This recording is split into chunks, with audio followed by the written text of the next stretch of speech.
the class how you've been ranking videos using one tool called vidIQ. Okay, can you see this?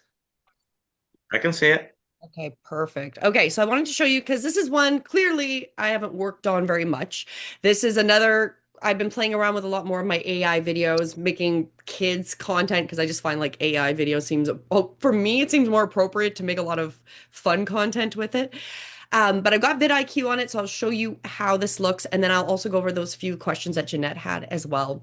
So when I use vidIQ, you can kind of see that it's installed because I'll have the Awesome. IQ here, the IQ there. I am going to upload it and show you how this works, which most of those add-ons will work very similar, whether you choose vidIQ or a different one. With vidIQ, it is nice because you do get a free trial to see if you actually like it. But if I go to upload my video, I'm going to select the new video I'm going to download. Animal Myths. That's the one I've created. Yeah. So when I bring it up, this is what it's going to look like. And I'll show you how it'll look like this. So if you don't edit anything on this end, you can always do it on the back end, like I was kind of showing last week when you upload. But right here, what it's doing in this first box here is you'll see it's saying analyzing video and it's giving me a rating. So right now, based on my title, it's giving me a 75 out of 100 that Animal Myths Busted. It's okay. It's not great, but it's an okay title. And then right now it is thinking, and this could take a while depending on how well my internet works. This is where it will bring me suggestions. So then here, as it starts to roll out, there'll be a rating beside it. So the higher the rating, as per this software, it's saying it's a better termed title. So you can see here, it probably the best suggestion would be this one, which has a 97 rating, which is 5 animal myths you still believe busted. I think I actually have more than 5 in it, but it's saying that that one would get ideally more clicks by that title. And Perfect. yeah, more clicks, right? You got what if everything you knew about animals was wrong? I think that's kind of catchy. Do bulls hate red or is it a myth? That is actually one that I cover in it. And then, so it kind of gives you some ideas. So let's pick the best rated one. I can select that there. It'll auto prep it in here. Then here, it'll even as you can see at the bottom, so normally this is your description area where you're going to go type in your stuff. It will come back with a description through the vidIQ. So here it's kind of read my video and it has legitimately given me a pretty decent little description. I mentioned this before where sometimes I'll take it because I'm like, it doesn't seem jazzy enough. And I'll go to chat or something and say, take this and make this sound better. So that's another way you can use it. Or you're like, oh, that's great. That's good. Gives me a big description. You can just add it with that add button. What I also like here is it will give you some thumbnails. So what I can do here, if I want to put an actual description, I can put it right here. But it also is pulling because this is interlinking with YouTube, so it's already pulling and reading my video in the back end. But I can also put more details there. Then I hit the generate thumbnails. Then it will take a few minutes again, depending on how good your internet connection is. And you'll see it's creating, and I can keep creating thumbnails until there's one I like. And then with this too, so you can see here, here's the first suggestions: bulls hate red, sharks blood myth, camel water truth, right? And then you're like, okay, maybe I don't like them or I do. You can generate more. And it'll actually save all of them, which I like. And then if there's like 3 of them that I really like, I can download them and then actually put them up here where you can test and compare this option. So this option here is actually a great option, especially if you are getting, it doesn't matter if you're using a tool like this to generate your things or not. Clearly, this one I have not done my ID verification because it's a brand new channel, but that would be once you're on and you've been working on your channel, you'll be able to test and compare. So if you do have any problems going live and stuff like that, that's that same um, ID verification right there. But here, then you upload them. And what it will do is when you post the video live, it'll randomly kind of rotate between the 3 images if you put 3, because you can test 3 images at once. And then it will, after a week or 2, give you back and say, this one had the best response out of all the images. So that you can use. And then, yeah, there it generated some more. So we've got this, and then it's given me some different thumbnails. And then of course you can keep literally getting it to generate different ones. And then what I do like is, let's say I really like this one, I can hit edit. It'll bring me back to the vidIQ software. And then here I can always edit that image if I wanted to change the wording. And then also I can download it here, and then I can always use it if I want to test the three different ones. So I could do that. I'll show you the testing because it's pretty easy. I'll go here. I'll just download three of them. Oh, did I already did that? I'm just gonna, just keep double clicking here. Okay, let's do this one here and download.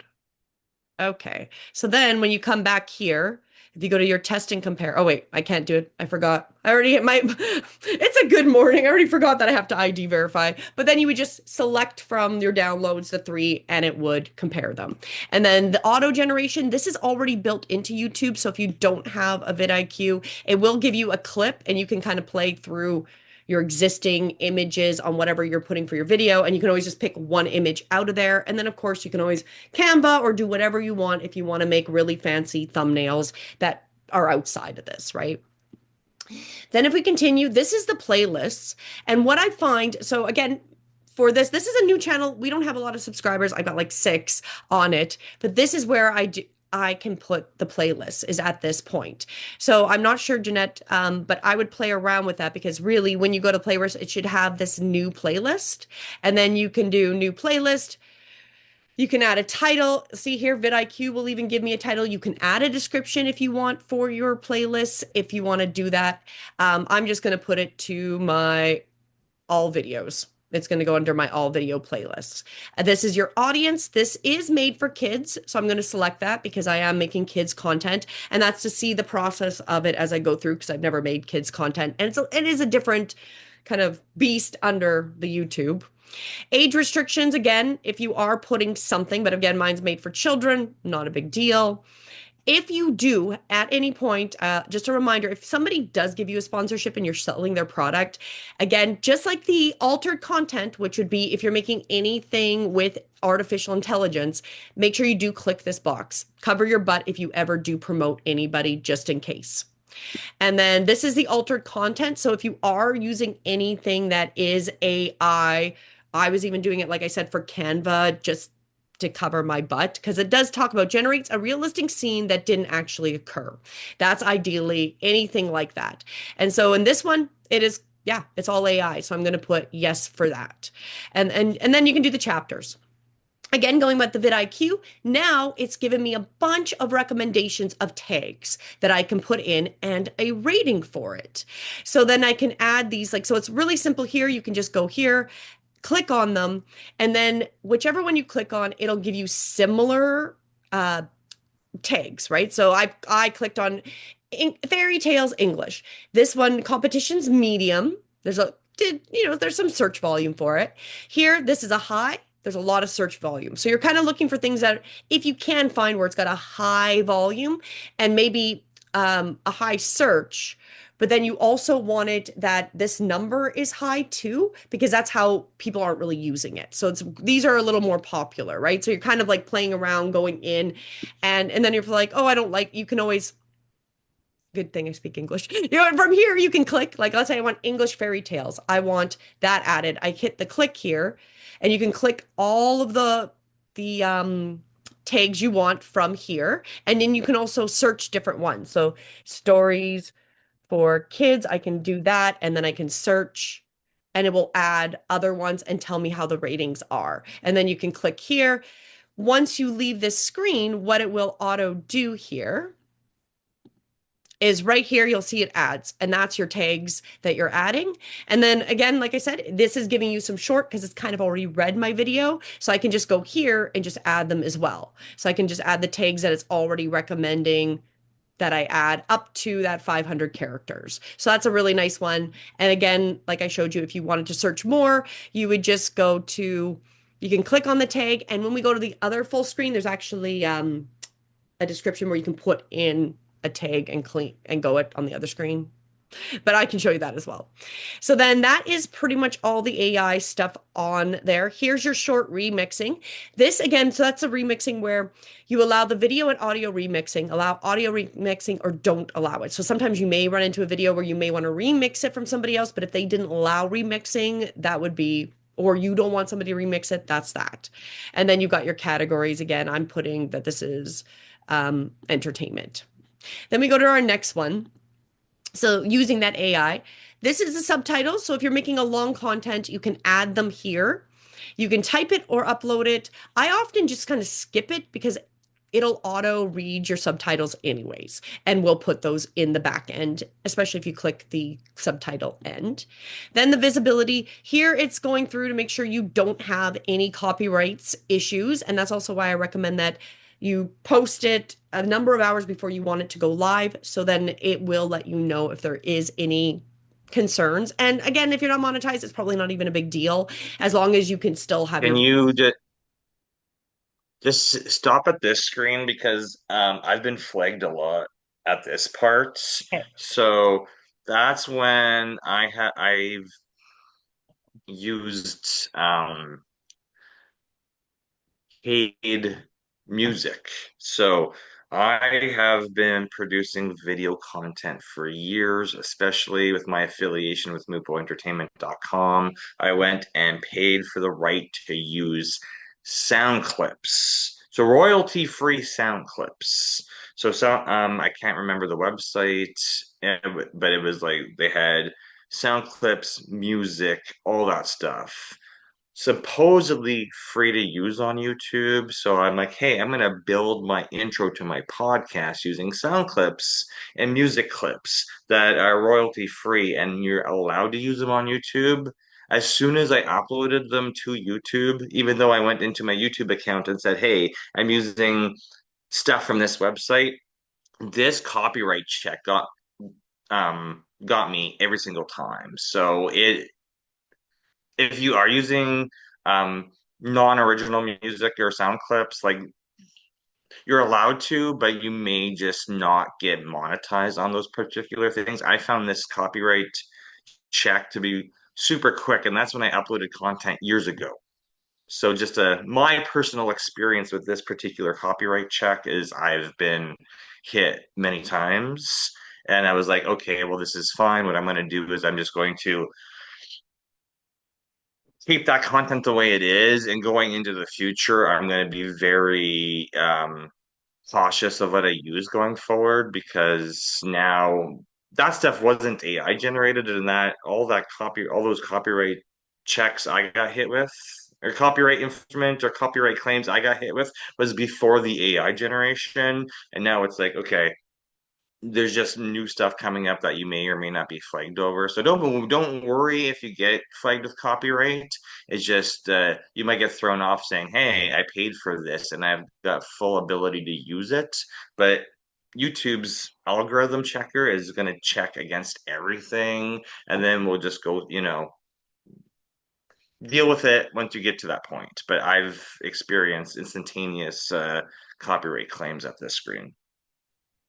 Most of my copyright claims actually come after the fact and on my shorts because with shorts when you're doing them on your phone or wherever, like it's easy on the phone. I'm sure you can do this on the desktop as well. You can add sound clips. So if there's a trending clip and you want to use it, you can add it to your content. And every so often a short that I made months ago, even like a year ago, I will suddenly get that this clip can no longer be monetize, and then I've got 30 days and then they've removed the music and it's being unlisted because whoever shared it and let it go viral and it was used on millions of videos, now everybody who's used that sound clip is not allowed to use it. Sometimes the unpopular ones where there's nobody really using it, it'll happen. Sometimes it's very popular music, right? So those are things to keep in mind, and there's nothing you can really do. Like if you got a lot of views, it's not going to remove those views, but that content kind of just they're gonna No, unlist it. it's not gonna remove the views, and you can still use that watch time as your, you know, towards your 4,000 public watch hours. It just I know when live stream, I'm very conscious of not having any music in the background because any of them, if you're in the car recording and there's radio, or you're outside at an event and there's a live band playing, typically you're gonna get a copyright claim on all that stuff, and you know still film it. We still want you to film it and get it uploaded. It's just that though those views and those watch hours will be counted towards your 4,000 watch hours at the end of the day, but you'll likely get a little flag saying you're not able to earn anything from that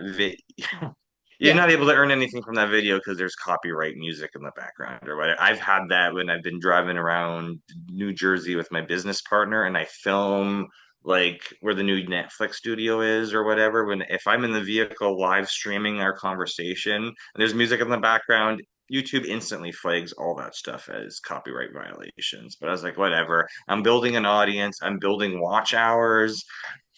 I just need variety in my content for me to keep making it. So So Jeanette, like what you're saying with that singing German songs with music behind, it would depend on if the AI, like the AI is going to read it as a copyright. Normally, it's just like best practice to kind of assume that it's going to get restricted at some point if there's music that you don't own, right? Like even technically the happy birthday song could get you in trouble because somebody has trademarked it. And then they could go to YouTube and say, I own this, and they have nobody's bought rights to it, and they could mark everybody with it, right?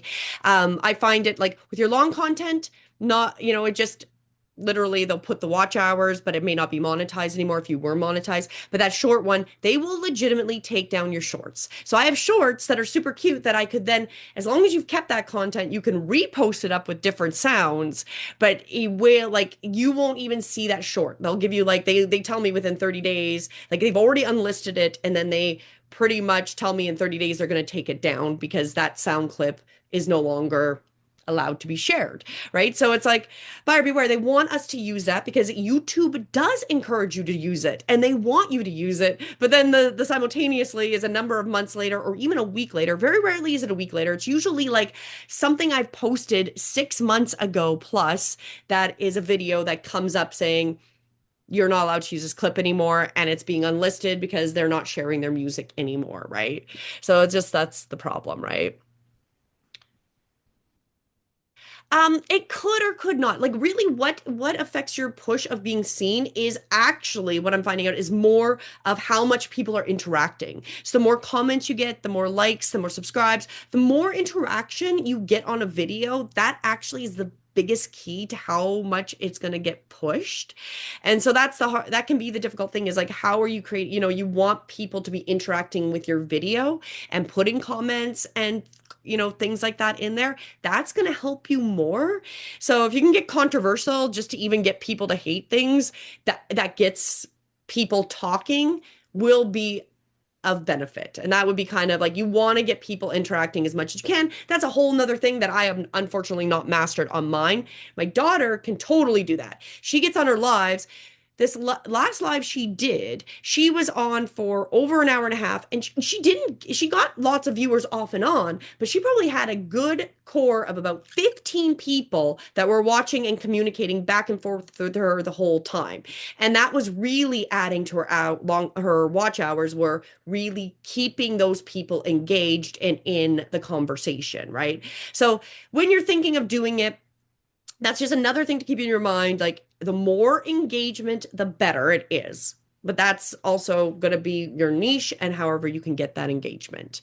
So that's just something to think about. Here's your checks. Normally, I don't have any issue because I really attempt to avoid copyright content, even if I've owned it because of now having my own experiences with even Canva now telling me that I paid for these Canva images, but now I can't use them. And I had that recently as well, being told that I could keep my content up, but it was no longer monetized because Canva's deal with whoever this creator was of this art clearly has changed. And they're trying to come back and say that anybody that used it on YouTube can't use it.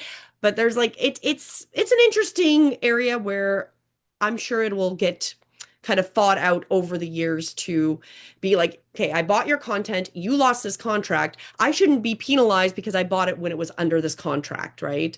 So we'll see how that all kind of manifests over the years. But let's finish up. So then you get this, you get to the last one where you can put your visibility here.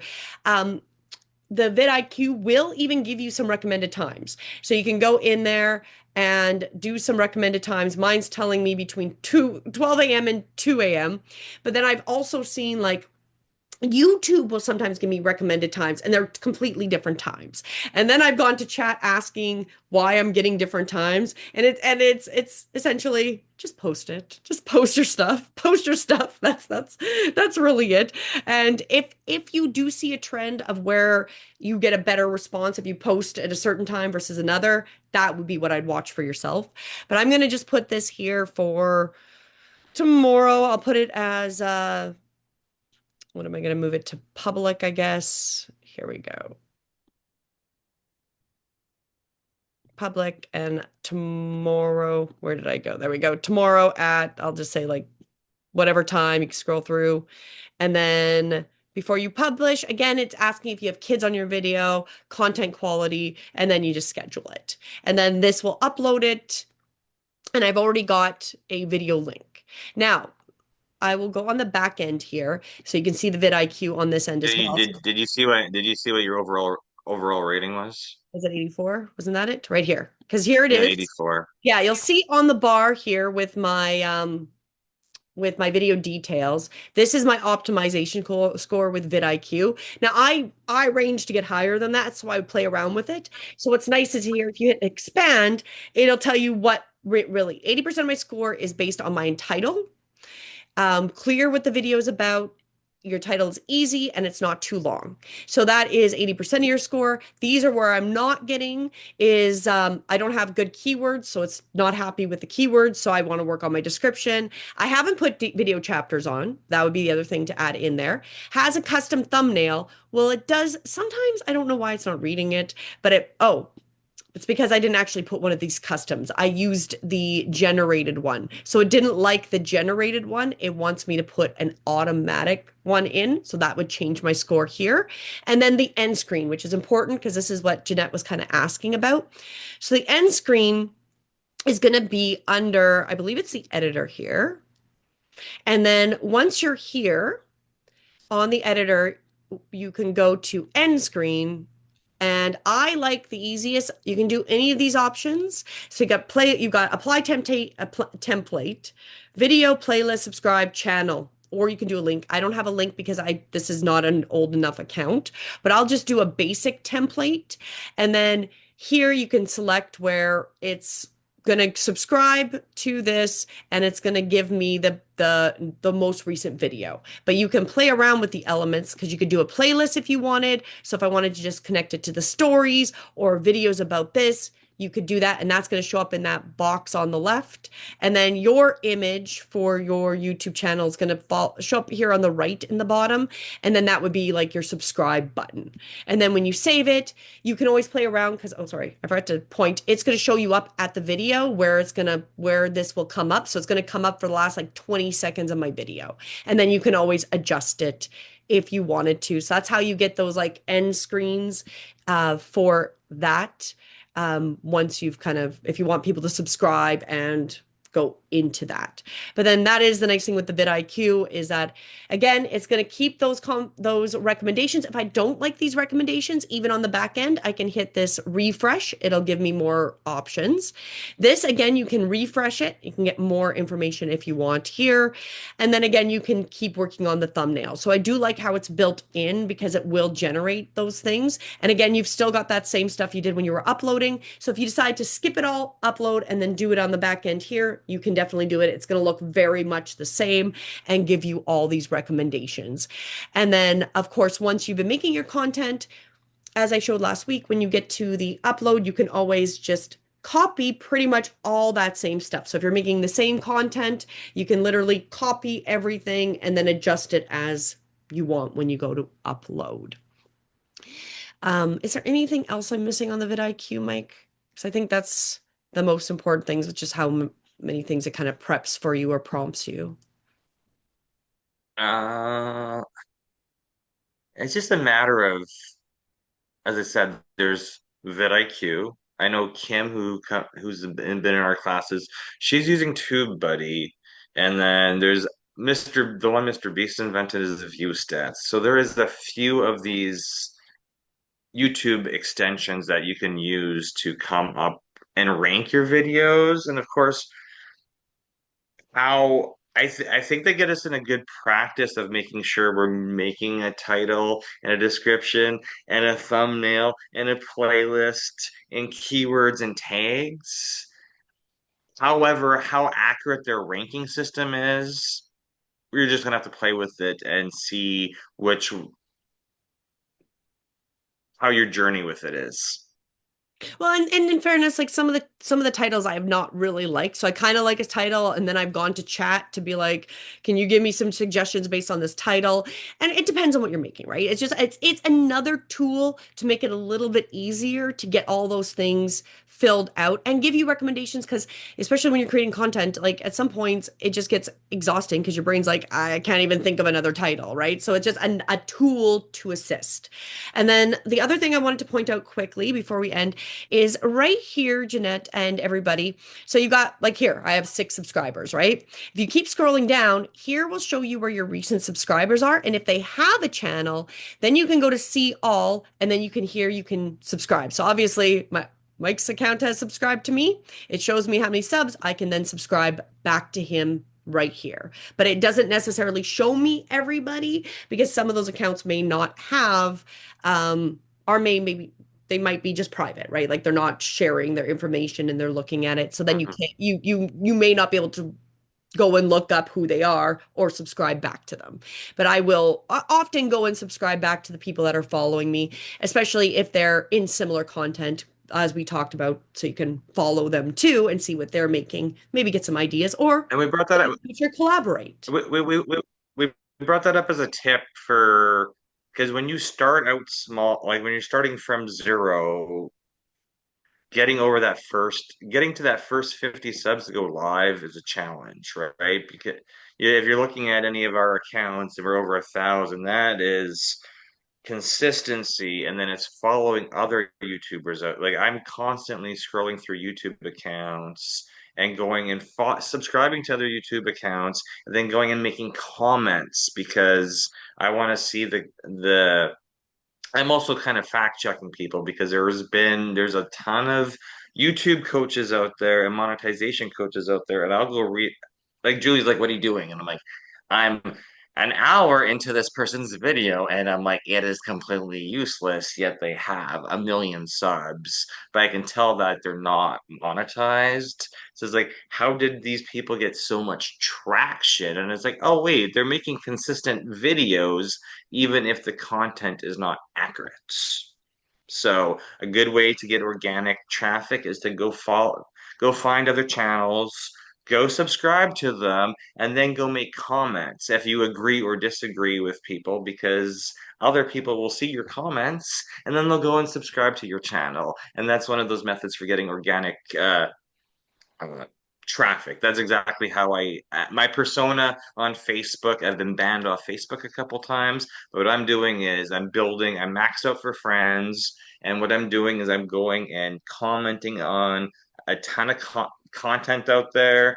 Pro and con, I might be a little bit controversial at sometimes, but I get views, and that's how I'm monetizing.